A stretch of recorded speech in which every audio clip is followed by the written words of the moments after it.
श्रीराम नमस्कार. आज 28 जानेवारी 2024. भगवद्गीता आणि मनुष्यजीवन भाग 12. मागच्या आठवड्यामध्ये शंकराचार्य यांच्याशी काही एका कारणामुळे चर्चा झाली आणि त्यांनी असं सुचवलं की जेव्हा भगवद्गीतेचं निरूपण केलं जातं तेव्हा सुरुवातीला अर्जुन विषाद योग, सांख्ययोग आणि कर्मयोग, आपण सांख्ययोगाचा शेवट आणि कर्मयोगाची सुरुवात इथपर्यंत आलो आहे. तर मागच्या काही 2 ओव्यात किंवा 2 ओळीचं निरूपणाने पुढं चालू करा, म्हणजे ती एक साखळी जी आहे ती चालू राहते. कारण सांख्य आणि कर्मयोग हा मनुष्य जीवनातला जसा एक अविभाज्य घटक आहे तसाच तो समजायला थोडासा अवघड आहे. याच्यावरती चर्चा अशी झाली की एक प्रश्न त्यांना मी विचारला की कळाला अवघड असं त्यांनी जो उच्चार केला तो मला थोडासा खटकला. म्हणजे कसं की काय अवघड आहे त्याच्यात. तर त्यांनी जे एका ओळीत उत्तर दिलं ते खूप सुंदर दिलं की मनुष्याला कर्म जर कळलं असतं तर आज ज्या चुका माणसांच्या हातनं होतात त्या झाल्याच नसत्या. कारण मनुष्य कर्म करताना इतका निर्ढावलेला असतो की कशाचाही विचार करत नाही. आज जे दवाखाने उघडले जातात, ज्या सामाजिक अवस्थेमध्ये मनुष्याला 90% रोगी झालेले आहेत. तरुण पिढी नवीन येणाऱ्या रोगांना आणि जुन्या रोगांना, ज्या हृदयरोगाला अगोदर 80 आणि 90 ह्याच्या खालचं वय माहीत नव्हतं, ते आता 15 ते 20 वर्षानंतरच्या इतक्या तरुण पिढीमध्ये हृदयरोग पसरलेला आहे. तसंच मधुमेह पण पसरलेला आहे. याचं कारण काय? तर याचं कारण फक्त, कारण आमची चर्चा थोडी रंगली ती का सांगतोय की आपल्याला या भगवद्गीतेच्या विषयाशी ती अनुषंगाने एकत्रीकरण त्याचं करणं गरजेचं आहे. की वय वर्ष 15च्या वेळी काय कर्म केलं की असं त्या मुलाला साखर आली किंवा ह्याच्यात आलं, तर ती सध्याचं चालू असलेलं भौतिक जीवन, ह्याच्यामध्ये सगळ्यात मोठं ज्यांनी नुकसान केलं आहे ती जी क्रांती म्हणता येईल असा मोबाईल फोन. की या मोबाईल फोनमुळं तरुण पिढीचं फायद्याच्या ऐवजी नुकसान जास्त झालेलं आहे. ज्या वेळेमध्ये किंवा ज्या अवस्थेमध्ये, बाल्य अवस्थेमध्ये आपण वाचनालयात जायचो, पुस्तकं वाचायचो, ते आज आईवडीलच मुलांना सांगतात की निदान ई-बुक तरी वाच, म्हणजे मोबाईलवरती वाच. एकंदरीत डोळ्याला जो त्रास व्हायचा आहे मग तो तुम्ही व्हिडिओ गेम खेळून होईल काय आणि त्याच्यावरची पुस्तकं वाचून होईल काय. कारण इलेक्ट्रॉनिक जेव्हा याच्यामध्ये पुस्तक मोबाईलवरती किंवा आता काही नवीन अजून उपकरणं निघाले त्यातनं वाचलं जातं, तेव्हा त्यातनं तो भाव उत्पन्न होत नाही जो तुमच्या हातामध्ये पुस्तकाची प्रत असताना उत्पन्न होतो. कारण ते पुस्तक तुम्हाला परत वाचता येतं, हेही वाचता येतं, पण इथं तुम्हाला खटपट काढायला लागते. आणि आपल्या हातात असलेलं पुस्तक हे सर्वसाधारणपणे आपण पाहिजे तेव्हा ते पान उलगडून वाचू शकतो. ही झाली आत्ताच्या सध्याच्या काळामधल्या माणसांची आणि जुन्या काळातल्या पिढीची तफावत. आणि ह्याच्यातनंच कर्माचा जो सिद्धांत आहे हे आत्ताच्या लोकांना पोचतच नाही.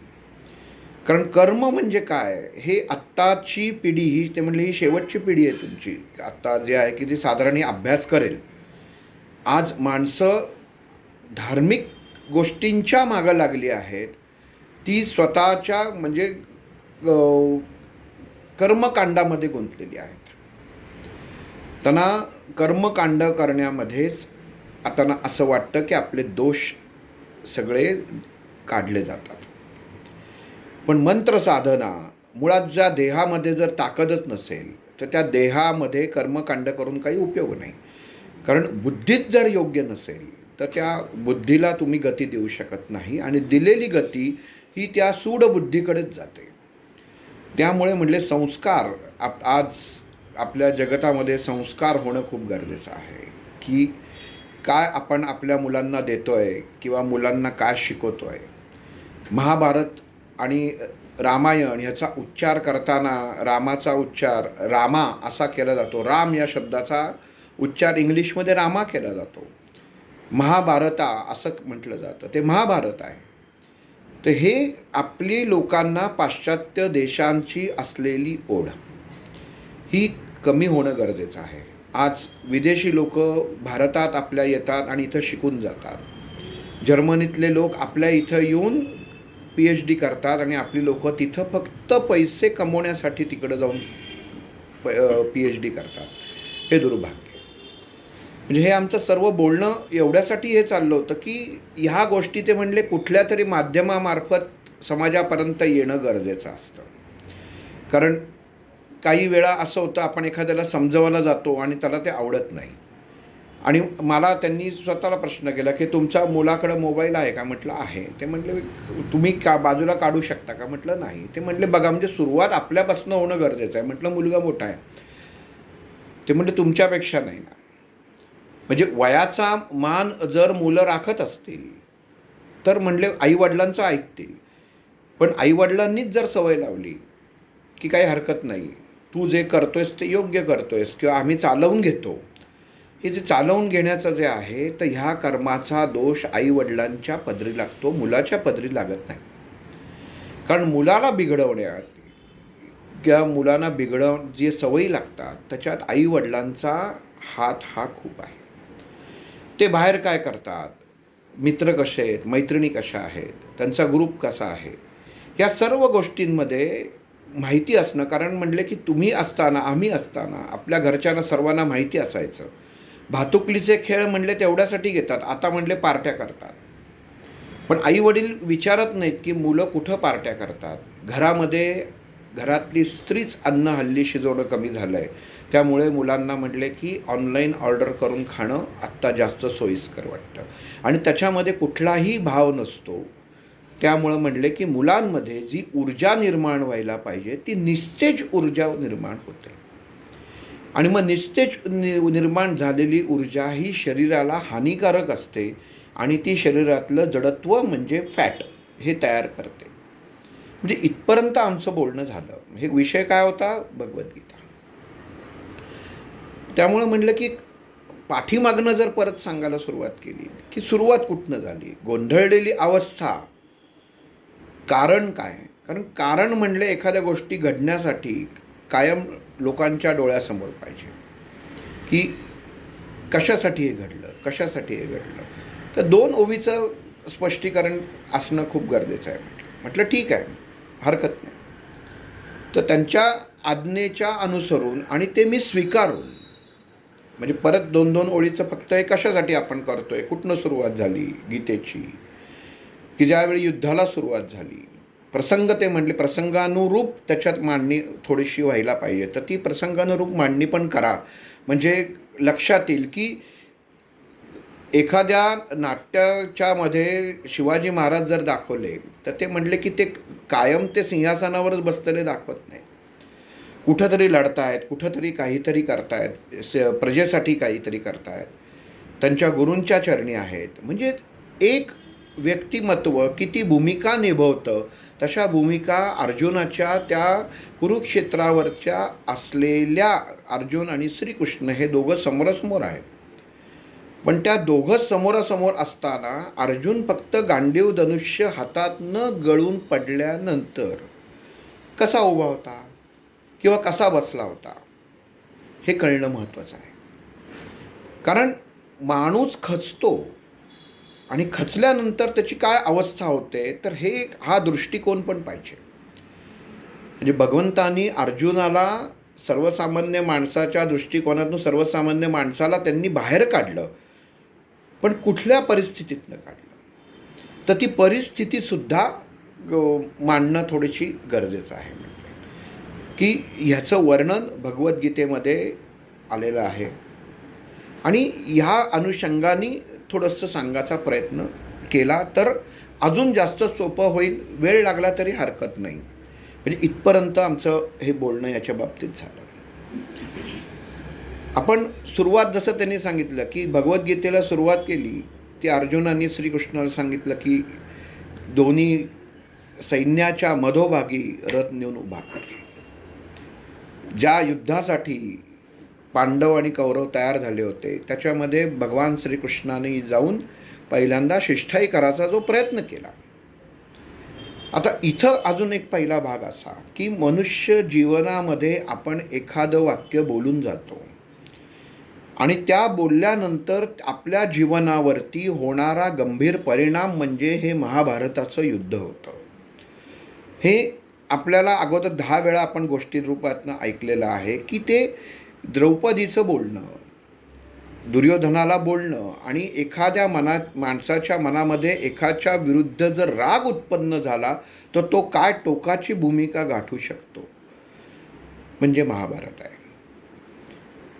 फसगत कशी केली जाते, कुटील कारस्थान कसं केलं जातं आणि त्या कुटील कारस्थानासाठी जी व्यक्ती संयमाने चालणारी असते, धर्माच्या मार्गावर चालणारी असते, ती सुद्धा सर्वस्व कशी गमावून बसते ते म्हणजे द्यूताचा खेळ. की त्याच्यामध्ये राजा धर्मराजानी आपलं राज्य घालवलं, आपले भाऊ सगळे जे आहे ते डावावर लावले, आपली पत्नी डावावर लावली आणि हे सर्व चालू असताना जी वडीलधारी माणसं होती, द्रोणाचार्य होते, भीष्माचार्य होते, कृपाचार्य होते, हे सर्व तिथं उपस्थित असताना त्यांच्या समोर या सर्व घटना घडून सुद्धा कोणी काही बोललेलं नाही. धृतराष्ट्र हा राजा होता, त्याच्या शेजारी गांधारी बसायची, डोळ्याला जरी पट्टी असली तरी कान उघडे होते, तरी त्याच्यामध्ये द्रौपदीचा आवाज तिच्या कानापर्यंत पोचला नाही. म्हणजे ह्या सर्व घटना कारस्थाना आणि प्रत्येक व्यक्ती महाभारतातली कर्माशी निगडीत आहे. कर्ण तिथं होता, कर्णाच्या मनामध्ये असलेला रोष, या सर्व गोष्टींचा एक भाग जो राग उत्पन्न झाला आणि ह्या सगळ्याचा भगवान श्रीकृष्णाने घेतलेला धर्मस्थापनेसाठीचा फायदा. दुर्योधनाला जेव्हा सांगायला गेला शिष्टाईमध्ये तेव्हा दुर्योधनाने त्याचा अपमान केला. त्याला अटक करण्यासाठी त्यांनी सांगितलं की ह्याला पकडा. तेव्हा त्यांनी एक आपलं स्वरूप दाखवलं मोठं होऊन, आपला देह किती मोठा होऊ शक्य, आपण काय करू शकतो याचा अंदाज त्यांनी दिला. भगवंत जेव्हा एखाद्याला शिक्षा देतो तेव्हा तो आधी आपलं स्वरूप दाखवतो की मी काय करू शकतो. तो माणूस जर शहाणा झाला, जर दुर्योधन तिथं शहाणा झाला असता तर हे युद्ध झालं नसतं. पण भगवान श्रीकृष्णांना ते अमान्यच होतं, त्यांना युद्ध पाहिजेच होतं. कारण धर्माची स्थापना करण्याकरता अधर्मी लोकांचा निपात होणं हे गरजेचंच असतं. आणि मग अशा वेळी तरी जेव्हा अर्जुन आणि दुर्योधन श्रीकृष्णाची मदत मागायला गेले तेव्हा तोही प्रसंग सर्वांना माहिती आहे की एका बाजूला नारायणी सेना गेली आणि एका बाजूला श्रीकृष्ण आला आणि श्रीकृष्णाने सांगितलं मी शस्त्र हातात घेणार नाही, मी फक्त सारथ्य करीन. ह्या गोष्टींचं धृतराष्ट्रांनी दुर्योधनाला केलेली कान उघडणी की तुला काय मागायचं हेच कळलं नाही. म्हणजे भगवंतानी स्वतःहून दिलेली संधी मनुष्य जर वैचारिकतेने आंधळा झाला तर कशी गमवतो, तसं हे उदाहरण आहे की आपण काय मागावं. मोहाच्या मागं दुर्योधन लागतो, संख्येमध्ये अडकतो आणि त्या संख्येमध्ये अडकल्यामुळं ज्याचं काही कामच नाही, जो काहीच करू शकणार नाही असा, आणि ज्याला मोठं स्वरूप दाखवून सुद्धा श्रीकृष्ण कळला नाही असा दुर्योधन. कारण मनामध्ये एकच माझा रागाचा बदला, माझा झालेला अपमानाचा बदला आणि मला पाहिजे असलेली संपत्ती आणि राज्य, एवढंच डोळ्यापुढं असताना इतर काहीही त्याला सुचत नव्हतं. आणि मग अशा ह्याच्यामध्ये जेव्हा युद्धाचा प्रसंग चालू झाला, सर्व ठिकाण ठरलं, सगळ्या गोष्टी ठरल्या. भगवंतांनी सांगितलं की तुमच्यासाठी इतर माणसं लढत आहेत, सगळे लढणार, त्यांना स्वर्गप्राप्ती होण्यासाठी ते कुरुक्षेत्र निवडलं गेलं, जिथं कुरु राजांनी तपश्चर्या केली होती आणि त्यांना वरदान मिळालं होतं की त्या जागेवरती जो धारातीर्थी पडेल, जो वीरगती प्राप्त होईल, तो स्वर्गप्राप्तीच करेल. मग अशा ठिकाणी ते चयन केलेलं होतं. आणि मग अर्जुनाला आणि श्रीकृष्णाचा संवाद जेव्हा सैन्याच्या मध्ये येऊन उभा राहिला, त्यांनी पाहिलं आणि मनाचा जो भाव त्याच्या उत्पन्न झाला की मी यांच्याशी कसं लढू. हा आपण अर्जुन विषाद योगामध्ये बघितलं. सांख्य योगामध्ये त्यांनी सांगितलं की हे सर्व प्राप्त करून मला काहीच मिळणार नाही, कारण मला राज्य मिळालं तरी मी त्याचा आनंदाने उपभोग घेऊ शकणार नाही, आणि यांना मारल्याचं पातक माझ्या नशिबी लागेल आणि मला नरक प्राप्ती होईल, असं श्रीकृष्णाला त्यांनी सांगितलेलं आहे. आणि तिथं मग भगवान श्रीकृष्णाने त्याला उपदेश करायला सुरुवात केली. सांख्य योग, मन आणि ज्ञान, बुद्धी याचा तिन्हीचा असलेला संगम, स्थितप्रज्ञ अवस्था. अर्जुनाला त्यांनी सांगितलं की स्थितप्रज्ञ अवस्था, मनुष्याला मन आहे, बुद्धी आहे आणि त्याचा म्हणजे विचार पण उत्तम असला की मनुष्य स्थितप्रज्ञ अवस्थेमध्ये पोचतो.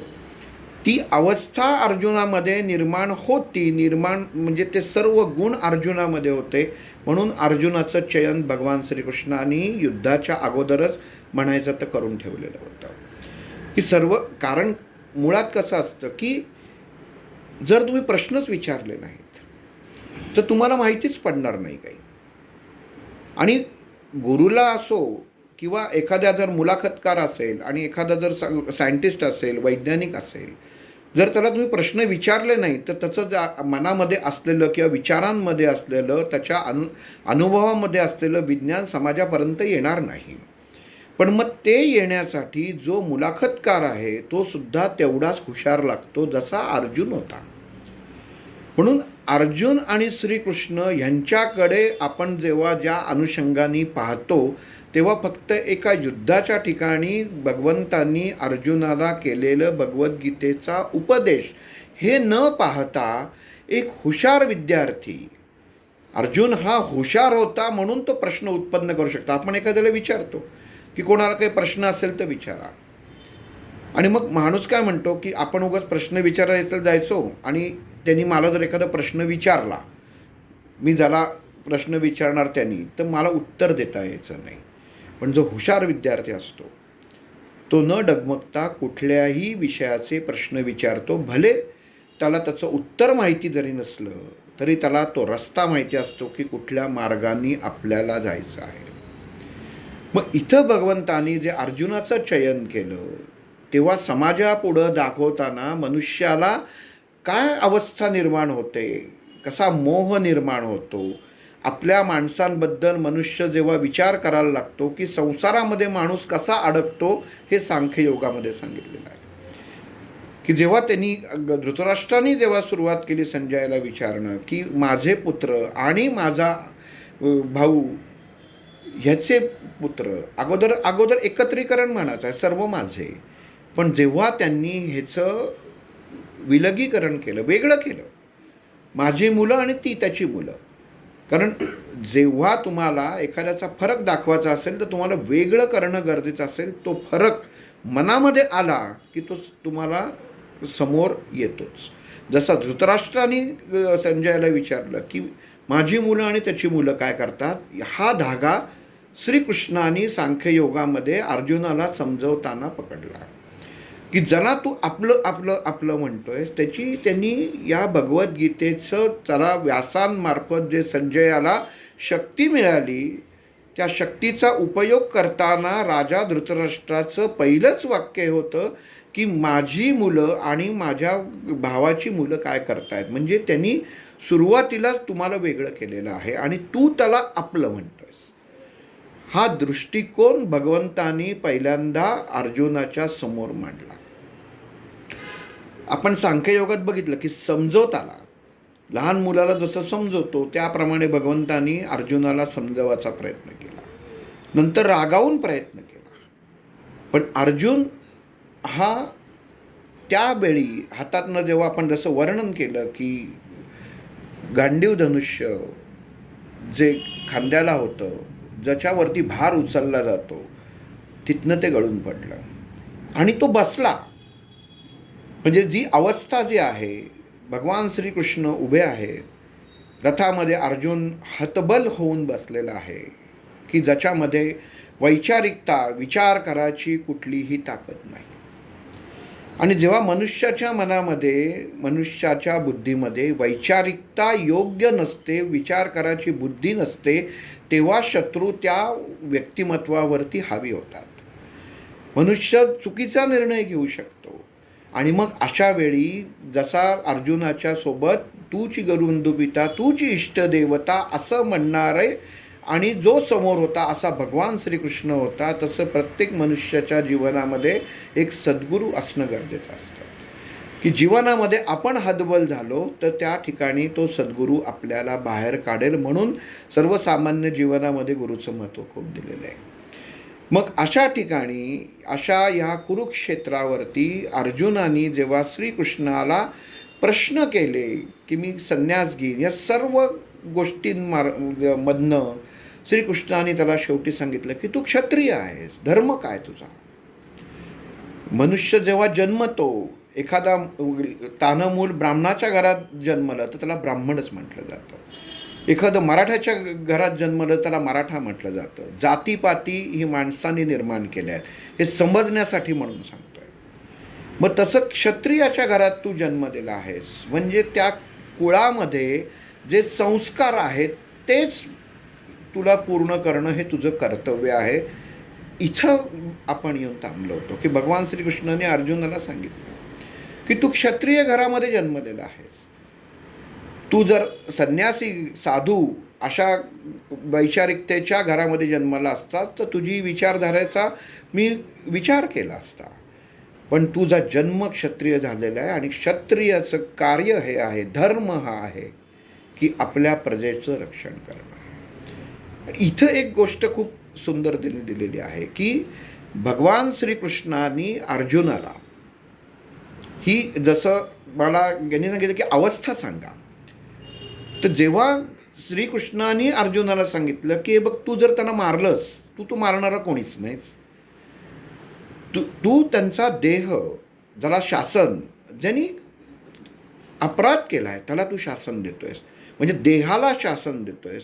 देहीला शासन तू देऊ शकत नाहीस, म्हणजे आत्म्याला तू कुठल्याही प्रकारे इजा पोचवू शकत नाही, कारण आत्मा बुडू शकत नाही, जळू शकत नाही, तसं काहीही होऊ शकत नाही. आत्मा हा चैतन्याची ती ज्योत आहे की ती कधीही नष्ट होत नाही, ती फक्त देह बदलते. पण देह आहे हा कायम कर्म करत असतो आणि त्याच्या कर्माच्या अनुसारून त्या देहाला ते सुख दुःख भोगायला लागतं. अर्जुना, ज्या सुखाच्या पाठीमागं मनुष्य पळत असतो, इंद्रियांचा त्यांनी उपयोग करून सांगितलं की पाचही इंद्रियांच्या मार्फत मनुष्याला जेव्हा दात असतात तेव्हा मनुष्य उत्तम खाण्याचा प्रयत्न करतो. मनुष्य जिभेचे सर्व चोचले पुरवतो, उत्तम प्रकारे बघायचा प्रयत्न करतो, ऐकायचा प्रकार. पण ज्यावेळी उत्तम हा शब्द येतो त्यावेळी मनुष्य स्वैर होतो आणि त्या स्वैर भावनेमध्ये त्याचा स्वतःच्या ह्या पंचेंद्रियांवरती, इंद्रियांवरती ताबा राहत नाही. मग त्याला जे सुखी वाटतं, अर्जुना तुला जे सुख वाटतंय ते वास्तविक दुःखाची पहिली पायरी आहे. म्हणजे जर वैद्यांकडे गेलं, तो वैद्याने तुला औषध दिलं तर ते औषध गोड नसतं, ते कडू असतं. पण ते कडू औषधच तुझा रोग बरा करू शकतं, गोड औषध बरा करू शकत नाही. मग इथं अर्जुनाला थोडासा अजून संभ्रमित अवस्थेत शब्दाच्छलामध्ये अडकलेला आहे. श्रीकृष्णाचं थोडंसं बोलणं, शिष्याचं थोडंसं बोलणं, गुरु आणि शिष्याचं चाललेलं वर्णन. मग त्याच्यामध्ये ज्ञानेश्वरांनी सांगितलं की अरे अर्जुना, लक्षात घे, दही हे सर्वोत्तम आहे, सर्वश्रेष्ठ आहे. अन्न पचवण्यासाठी दही लागतं, ते दही खावं. पण जर एखाद्याला ज्वर आला, ताप आला तर तेच दही कुपथ्य समजलं जातं. त्या एका दह्याच्या चमच्यामुळे किंवा एका दह्याच्या घासामुळे तो मनुष्य जीवानिशी जाऊ पण शकतो. म्हणून ज्वरामध्ये दही खाऊ नये. म्हणजेच काय झालं अर्जुना, की जे जीवन आहे हे जीवन काही वेळा अवस्थेच्या अनुसार जर तुम्ही समोरची गोष्ट उपभोगलीत तर ती विष म्हणून सुद्धा काम करते, हे तू समजून घे.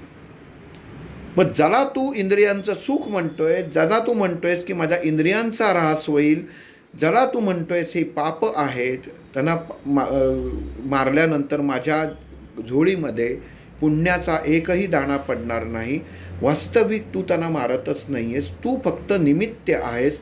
जसा वेशीवरचा सैनिक समोरच्याची जात पात, त्याला काही मुलं बाळं आहेत की नाही ते विचारत नाही, तो सैन्यावरती वेशीवरती लढताना एक सैनिक म्हणून हाच त्याचा धर्म असतो, तसा तुझा क्षत्रिय हाच एक धर्म आहे.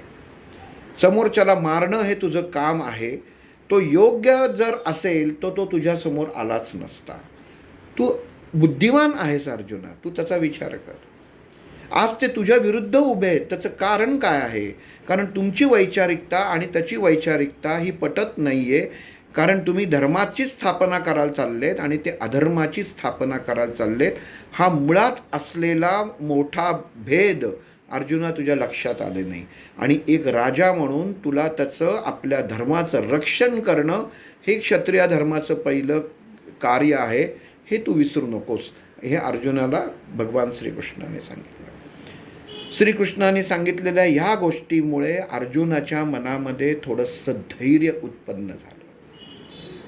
जो अर्जुन रथामध्ये गांडीव धनुष्य गळून पडल्यानंतर एका उदासीन अवस्थेमध्ये बसलेला होता, तो अर्जुन आता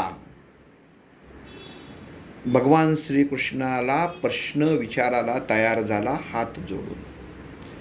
आपण किती वेळा बघितलं असेल की महाभारतातले आपण चित्र बघत असतो, पण जिथं चित्र बघतो त्या चित्रामध्ये आपण नेहमी बघतो की अर्जुन हा श्रीकृष्णाकडं अशा हात जोडून बसलेलं दाखवलेलं आहे.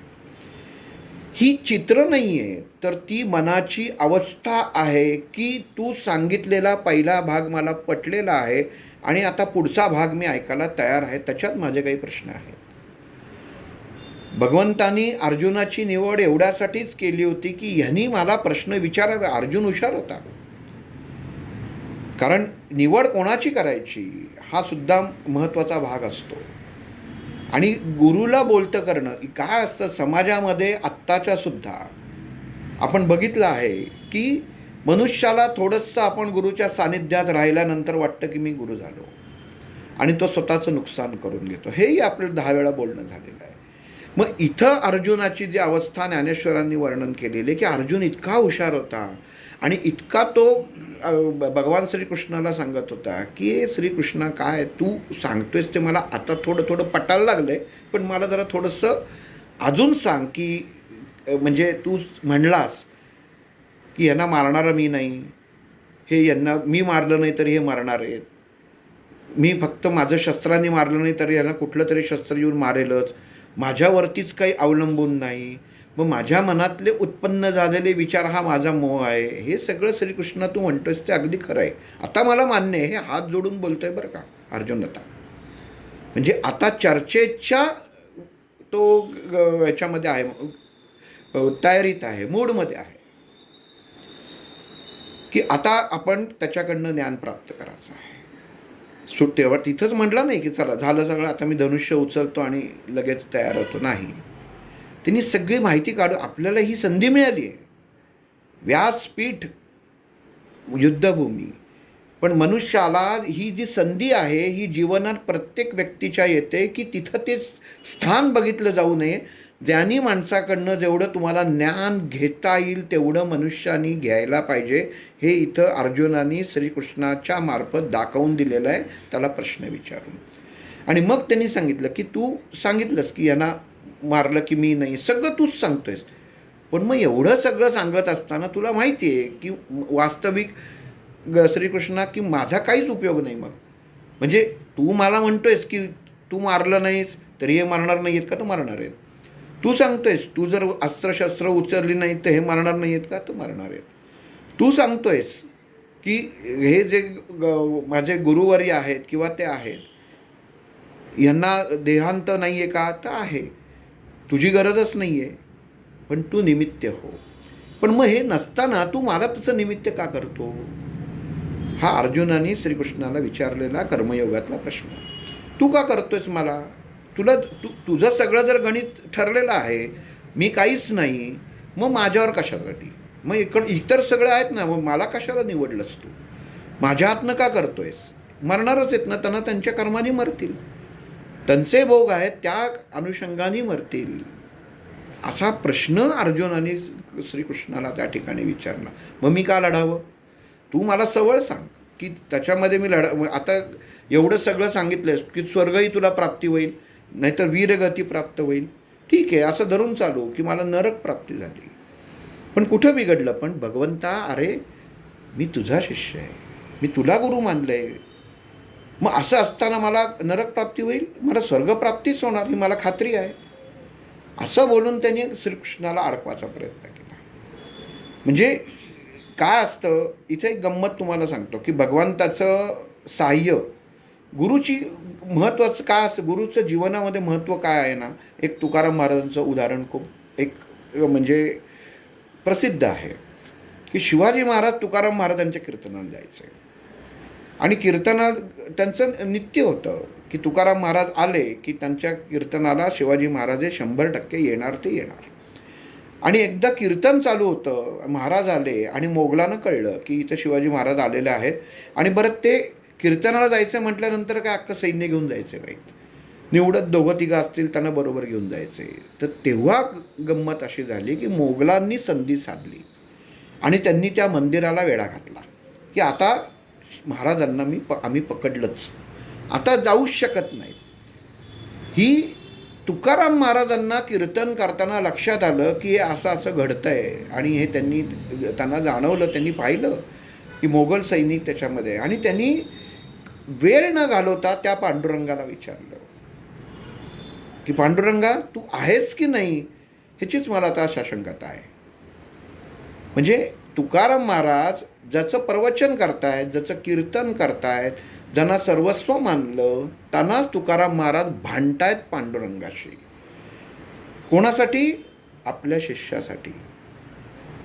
शिष्य कोण? शिवाजी महाराज. गुरु कोण? तुकाराम महाराज. आणि देवत्व कोण? पांडुरंग.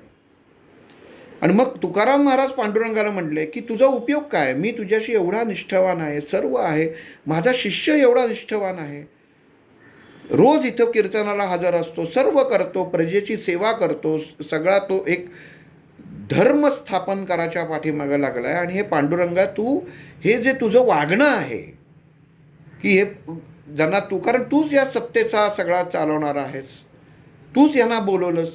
मोगल जरी आले तरी या सृष्टीचा करविता हा परमात्माच आहे हे पांडुरंगा मला माहिती आहे. मग तू का भानगड ही? मग कशासाठी मला यांना हा माझे शिष्य झाले, कशासाठी माझ्या मुखातनं तुझं मी कीर्तन करावं? जर जो व्यक्ती सरळ मार्गाने जाऊन धर्माची स्थापना करतो आहे, जो व्यक्ती व्यवस्थित आहे, जो आपल्या मायलेकरांचं, स्त्रियांचं, माता बहिणींचं रक्षण करतो आहे, त्याच्यावरती, त्याच्या जीवावरतीच आज उठलेलं आहे आणि ही सगळी सैन्य बाहेर त्याला दबा धरून बसलेलं आहे. पांडुरंगा हे तुला कितपत पटतं? त्यामुळे तुझं अस्तित्व आहे की नाही, आता मला जरा साशंका आहे. तुकाराम महाराज जेव्हा पांडुरंगाला हे म्हटले आणि मुघल सेना जेव्हा मंदिराच्या आतमध्ये शिवाजी महाराजांना पकडायला आली, तर त्या सैन्याला प्रत्येक व्यक्ती ही शिवाजी दिसली. ही पांडुरंगाने केलेली किमया की प्रत्येक व्यक्ती, पकडायचं कोणाला? सगळे शिवाजी. आणि असं धरून शिवाजी महाराज निघून गेले, तिथनं निसटून गेले. हे सांगायचं कारण असं की गुरुचं मनुष्याच्या जीवनामध्ये असलेलं महत्त्व किती आहे, आणि गुरु हाच अधिकारी आहे जो परमात्म्यापासनं, परमेश्वरापासनं आपल्याला पाहिजे ती गोष्ट घेऊ शकतो. समर्पित भाव शिवाजी महाराजांचाही होता, म्हणून तुकाराम महाराजांनी त्यांना मदत केली. तो जर भावच उत्तम नसता तर त्यांनी मदत केलीच नसती. तसं इथं श्रीकृष्णाने अर्जुनाच्या बाबतीत घडले. अर्जुन प्रश्न विचारतोय, नाही मला सांग. पण तुकाराम महाराजांनी जसं केलं तसं इथं ज्ञानेश्वरांनी लगेच ज्ञानेश्वरीमध्ये वर्णन केलं. अर्जुना, अरे तू आणि इतर ह्याच्यात फरक आहे. तू गंगेचं पाणी आहेस. बघा, गुरु कसा, आपण म्हणतो की आपण आपल्या गुरुला शब्दात अडकवायचा प्रयत्न करतो. असं होत नाही. शेवटी गुरु गुरुच असतो. मग माऊलींनी छान मांडलं की श्रीकृष्ण अर्जुनाला म्हणतो की हे बघ अर्जुना, अरे तू गंगेच्या पाण्यासारखा आहेस, इतरांची तुलना कुठं करतोस. अर्जुन म्हणला हे असं मला शब्दात अडकवू नका. तेही नदीचं पाणीच आणि गंगेचंही नदीचं पाणीच. म्हणले पार्था, गंगेच्या पाण्यावर शेवाळा येत नाही. गंगेचं पाणी हे कितीही ठेवलं तरी ते शुद्धच राहतं. आजही आपण अनुभव घेतो. गंगेचं पाणी आणून ठेवलं तर त्याच्यामध्ये कचरा, शेवाळं हे कधीही जमा होत नाही. मग इतका पवित्र आत्मा तू, असं भगवान श्रीकृष्ण अर्जुनाला म्हणतायत. कारण हे अर्जुनाला सांगितल्याशिवाय जो काही आत्तापर्यंत श्रीकृष्णाने इथपर्यंत उभं करून त्याला जो ढासळलेला होता, आता नमस्कारापर्यंत आलाय, त्याला हातात धनुष्य घ्यायला लावायचं होतं. म्हणजे एक एक पायरी कसं दोघं एकमेकांना सारख्याला वारकं जसं असतात ना, करत करत पुढे चालले होते. आणि मग श्रीकृष्णाने सांगितलं इतरांची तुलना नको. तू तसा आहेस. तू हे करताना विसरू नकोस, तू राजा आहेस आणि तू क्षत्रिय आहेस. ज्या आईच्या पोटी तुझा जन्म झालेला आहे, ज्याच्यामुळं तुझा जन्म झालेला आहे, ते वडील तू आठव, त्यांचा पराक्रम तू आठव आणि कशासाठी तुझा या घराण्यात जन्म झालेला आहे ते तू आठव. आणि मग इथं अर्जुनाने श्रीकृष्णाला त्या प्रश्न केला की मग कर्मयोगामध्ये मनुष्याने जर केलंच नाही तर श्रीकृष्णा, मी जर हे युद्ध लढलंच नाही तर असं आहे का की हे युद्ध होणारच नाही. मी जर भागच घेतला नाही तर त्याचा संबंधच नाही आहेत काही. तू मला कशासाठी हे करायला लागतं, असं काहीतरी मला कारण सांग की मी याच्यामध्ये असणं गरजेचं आहे. चला, मग इथं बघ, ही एक अर्जुनाने श्रीकृष्णाच्या विरुद्ध केलेली परत चाल.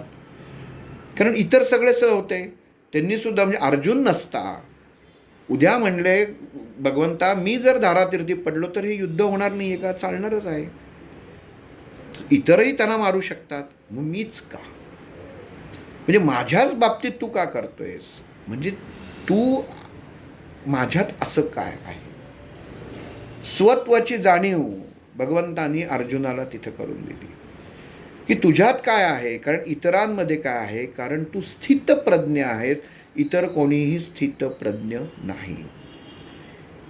इतर लोक बुद्धीचा वापर करत नाहीत. आज तुझ्या मनामध्ये प्रश्न जे उत्पन्न होत आहेत अर्जुना, हे प्रश्न इतर जणांच्या मनामध्ये उत्पन्न होणार नाही इतके ती निर्बुद्धी आहेत. त्यांना धर्मराजाच्या मनामध्ये जर इतकी बुद्धी असती, धर्मराजाला एवढी बुद्धी असती तर द्यूताचं जेव्हा सांगावा आला तेव्हा त्यांनी त्याला नकार दिला असता, पण तो त्या मोहामध्ये अडकला. भीमाला जेव्हा कळलं, भीमाने जेव्हा त्याचा द्वेष त्याचा जागृत झाला सभेमध्ये की आपल्याला दावावर लावलं, तेव्हा भीमाने विरोध का नाही केला की मी तुला हे करणार नाही, पाठिंबा देणार नाही. तेव्हा नाही दिला, तूही नाही दिलास आणि नकुल सहदेवांनीही नाही दिला. म्हणजे तुम्ही सर्वांनी हे गुन्हे केलेले आहेत आणि या गुन्ह्याची शिक्षा भोगली आहे ती फक्त तुमच्या पत्नीने, की तिचा अपमान होऊन. आणि पत्नी आणि तुम्ही हे महत्त्वाचे नाहीच आहात. समाजापुढं उदाहरण द्यायचं असेल तर आहुतीही द्यायलाच लागते, त्याच्यासाठी यज्ञ केलेला आहे. इथं भगवंतानी यज्ञाची निर्मिती कशी होते, ब्रह्मादेवाच्या नाभीतनं सृष्टी उत्पन्न झाली, पण त्यातनं अग्नितत्व जेव्हा उत्पन्न होतं ते यज्ञ केल्याशिवाय होत नाही. असा यज्ञ तुम्ही केलात ना, त्याच यज्ञात ह्यांना तुम्ही बोलवलं होतं, त्याच यज्ञात हे कौरव आले आणि तेव्हाच या सगळ्या गोष्टी घडल्या होत्या. मग तेव्हा चुका केल्या होत्यात ना. चूक तुझ्या पत्नीच्या हस्तेही झालेली आहे, तिच्या कर्माचं फळ तिला मिळणारच आहे. पण ते असताना तुम्ही जो धर्म स्वीकारलात तेव्हा आणाभाणा घेतल्यात ना, शपथा घेतल्यात. भीमानी शपथ घेतली की याची छाती फोडीन आणि ते केस त्याचं रक्त तिच्या केसांना लावायला आणून देईन. युधिष्ठिराने घेतली, नकुल सहदेवानी घेतली.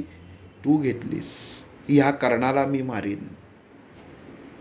पण मग ह्याचं काय? या सगळं घेतलं मग हे खोटं? अर्जुना, तू इतका खोटा असशील असं मला वाटलं नव्हतं, असं भगवान श्रीकृष्ण त्यावेळी अर्जुनाला म्हणतात.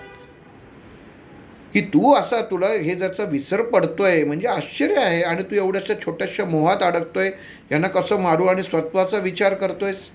तुला काय वाटलं? तू काय जिवंत राहणार आहेस? खात्री आहे? नाही आहे. तुझं काम लढायचं आहे. काय होणार आहे काय नाही होणार आहे हे तू सांगू शकत नाहीस. मग तू तुझ्या धर्मापासनं बाजूला जात आहेस आणि अधर्मी कृत्य करत आहेस, म्हणून तुला इतर लोक नावं ठेवतील. इतर देशाची लोक, समोर असलेली प्रजा, समोर असलेले सैन्य, तुझे गुरु, तुझे काका, हे सगळे म्हणतील क्या एवढा आम्हाला वाटलं होतं की योद्धा मोठा आहे, शस्त्रास्त्र पाशुपात अस्त्र मिळवलेला, पण काही उपयोग नाही. मग हे कशासाठी केलंस? तू मला प्रश्न विचारलास ते बरोबर आहे की मी नसलो तर ह्या सगळ्या गोष्टी चालणार नाहीत का? चालतीलच, तुझ्याशिवाय काहीच अडत नाही. पण तू कशासाठी कमवलंस हे मला सांग. एखादा हुशार विद्यार्थी शिक्षण कशासाठी घेतो? तर ते ज्ञानाचा प्रसार करण्यासाठी घेतो, किंवा ते ज्ञान उत्तम प्रकारे ज्ञान दुसऱ्यांना वाटण्यासाठी घेतो. पण त्याचा स्वार्थासाठी उपयोग करून त्याचं जर अर्थजन तू गोळा केलंस तर हे अर्जुना जसं ते टिकत नाही, ते नष्ट होतं आणि केवळ ज्ञान राहतं. तो मनुष्य जेव्हा हे जग सोडतो तेव्हा त्याच्या नामाने ओळखला जातो, संपत्तीवरनं ओळखलं जात नाही.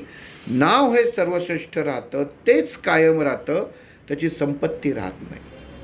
मनुष्य जन्माला येतो तेच नाम घेऊन येतो, नाव घेऊन येतो, आणि जाताना फक्त नावच घेऊन जातो. ह्याच्या व्यतिरिक्त तो काहीही नेऊ शकत नाही. इतका तू बुद्धिवान आहेस हा विचार करण्याकरता. आणि मग असं हे मध्ये लहान मुलासारखं तू मला हे प्रश्न विचारून स्वतःच्या मनातला बालिशपणा का उत्पन्न करतोयस? म्हणजे श्रीकृष्णाच्या लक्षात आलं की हा आता मला प्रश्न, कारण तयार झाला, अर्जुन तयार झाला. पण मला जर ज्ञान घ्यायचं असेल आणि मला जर माहिती असेल, आज इथं उदाहरण, इथं आता हीच उदाहरण आपण थोडंसं बाजूला जर घेऊन केलं तर आम्ही डॉक्टरांकडे जायचो तर ते इतकं भांडार होतं, ते स्वतःहून बोलायचं नाही, आम्हाला विचारायला लागायचं हेचं काय, त्याचं काय, त्याचं काय, की इतरच्यांना वाटायचं फुटकळ प्रश्न आहे. पण त्याच्या पाठीमागनं मिळणारं जे ज्ञान होतं हे जेव्हा तुम्ही विचारत नाही तोपर्यंत तुम्हाला ते प्राप्त होत नाही. आणि जेव्हा विचारता तेव्हा त्याचं उत्तर देणाराही समोर होतं. ते आमच्या नशिबात डॉक्टर आहेत, आणि तिथं ते श्रीकृष्ण होता अर्जुनाच्या वेळी. पण गंमत अशी असते की तू थोडंसं मागं जा, मी थोडंसं मागं जातो, मी थोडंसं पुढं जा, तू थोडंसं पुढं ये, असं करत करत ज्ञानाचा व्याप हा वाढतो. व्याप शब्द एवढ्यासाठी म्हटलं कारण ज्ञान हे सुद्धा व्यापलेलं आहे. त्याचा वापर कसा करायचा हे प्रत्येकाने ठरवायचं असतं. आणि मग इथं म्हणतो की जे मागं जे सगळे ते घोटाळे तुम्ही केलेले होते, मला भेटायला आला होता, माझी झोपमोड केलीस, कशाला आलास माझ्याकडं? अर्जुनाला वाटलं चला मी आता श्रीकृष्णाला पकडलेलं आहे, कचाट्यात पकडलेलं, आता माझ्या प्रश्नाची सगळी उत्तर आता सहज मला प्राप्त होणार. पण तो भगवान होता, आणि भगवान श्रीकृष्णाला ते पाहिजे होतं जे अर्जुनाच्या मनामध्ये वैचारिकतेमध्ये उत्पन्न होईल. पण ती अवस्था म्हणजे दोन्हीकडनं खेळ हा भगवान श्रीकृष्णच करत होता. आणि तो त्याला म्हणतो आलास कशाला, कशासाठी? अगदी तुला आनंद झाला मी तुझ्या बाजूनी सारथी म्हणून असेल तर यायचंच नव्हतंच, प्रयोजन काय यायचं? सगळं तयारी केलीस युद्धाची, सगळे बाण वगैरे सगळे तयार करून ठेवले, शस्त्र अस्त्र सगळी गोळा करून ठेवलीस, प्रयोजन काय? कशासाठी केलंस? जेवण तयार केलं, पण कशासाठी केलंस? ते खायला जर अन्न नसेल तर भगवंता जसं अर्जुना जेवण तयार केल्यानंतर ते जर बिनकामी तयार केलं तर ते जसं वाया जातं आणि त्याचा दोष तुला लागतो, तसं ही सगळी तयारी, तू क्षत्रिय आहेस म्हणून तू जी सगळी तयारी केलेली आहेस, आणि त्याचा जर तू आता वापर केला नाहीस तर त्या शस्त्र अस्त्रांचा सुद्धा अपमान होईल, त्या तत्वांचा अपमान होईल, आणि ती तुझ्याशी नाराजीने वागतील. तेव्हा तू इतका बुद्धिमान आहेस की त्याचा वापर करायला पाहिजे, आणि तो वापर करायचा असेल तर तुला हे युद्ध करणं गरजेचं आहे. तो धनुष्य तुला उचलणं, ते गांडी उचलणं गरजेचं आहे, कारण ते तू चालवलंच नाहीस. तुला माहिती आहे तू कमवलेलं अस्त्र हे चालणार आहे की नाही हे तुला माहिती आहे का? अर्जुनाच्या मनामध्ये प्रश्न उत्पन्न झाला की भगवंत विचारतात, अस्त्र हो चालणारच, कसं चालणार? मग तिथं अर्जुन श्रीकृष्णाला बोलणार, मी आधी तुला माहीत नाही केशवा, तुला माहीत नाही मी आधी किती पराक्रम केलेले आहेत? श्रीकृष्णाने लगेच केलं, अरे म्हणून तर तू ओळखला जातोस ना धनुर्धर.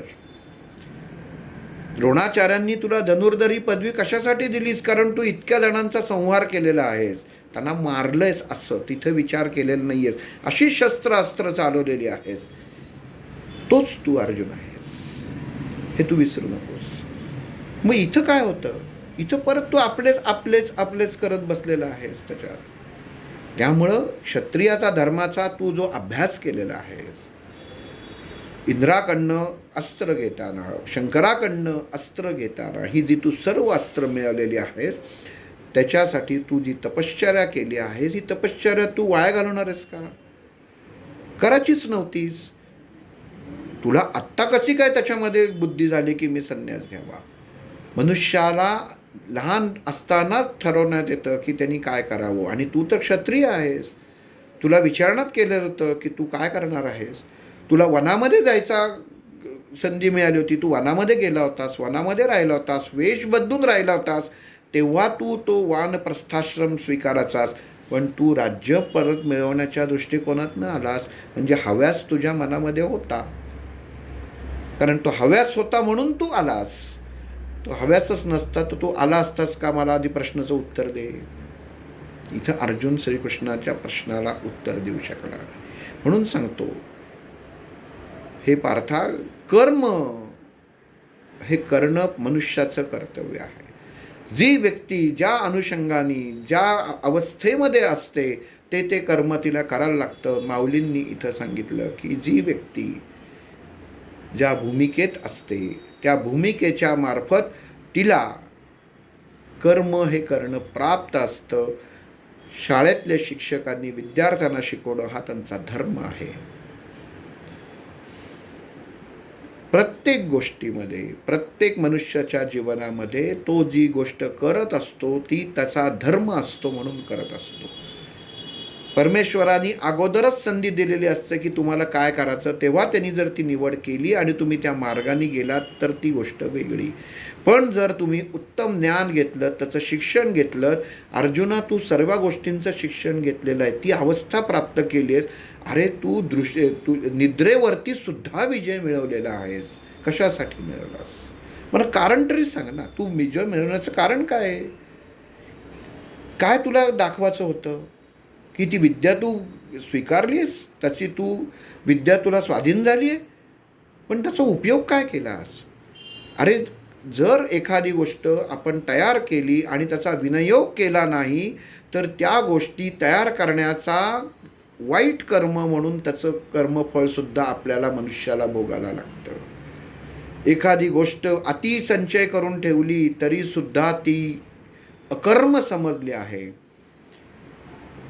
माऊलींनी सांगितलं, उद्याचं जेवण आज करून कसं चालेल, आजचं जेवण आजच करायला पाहिजे. देह हा तो अग्नीचा यज्ञ आहे, ते अग्निकुंड आहे की जिथं तुम्ही स्वीकारता ते सगळं स्वीकारलं जातं, दुसऱ्या दिवशी परत नवीन घेतलं जातं. हे जी अवस्था आहे ही ज्ञानेश्वरांनी अर्जुनाच्या बाबतीत ज्ञानेश्वरीत सांगितली, आणि इथं भगवद्गीतेत श्रीकृष्णाने त्याला सांगितलं की तू जे कमवलंस ते कशासाठी कमवलंस हे मला तू सांग. तुझं शिक्षण झालं, उत्तम झालं, तुला राग आला, तू तिथंच थांबायचं होतंस. त्या मयसभेतनं, त्या द्यूताच्या इथनं तू उठून जायचं होतंस. ह्या शब्दा वगैरे घ्यायची तुझी काही गरजच नव्हती. मग त्या घेतल्यास ना, तू शब्द दिला आहेस ना, मग तो पूर्ण करण्याचं तुझं काम नाही का? तू तो उत्तम पती नाहीस का? मग तू त्या पती ह्या दर्जामध्ये तुझा जर नीच म्हणून उच्चार केला गेला, उद्या उद्धार झाला तर तुला चालेल का? अर्जुना तू विचार कर. तू बुद्धिमान आहेस म्हणून तुला सांगतोय, बाकी मी तुला सांगायला जात नाही. तू जर ठरवलं असशील की हे शस्त्र टाकायचं आणि युद्धातनं पळून जायचं, तू निश्चित जा, पण फक्त या प्रश्नांची उत्तरं दे, की म्हणजे मला तरी कळेल की ज्याचं मी सारथ्य करतोय तो एक भित्रा होता. मग अर्जुन ह्याच्यामध्ये भगवान श्रीकृष्णाला काय प्रश्न विचारतो ते पुढील भागात पाहू. श्रीराम.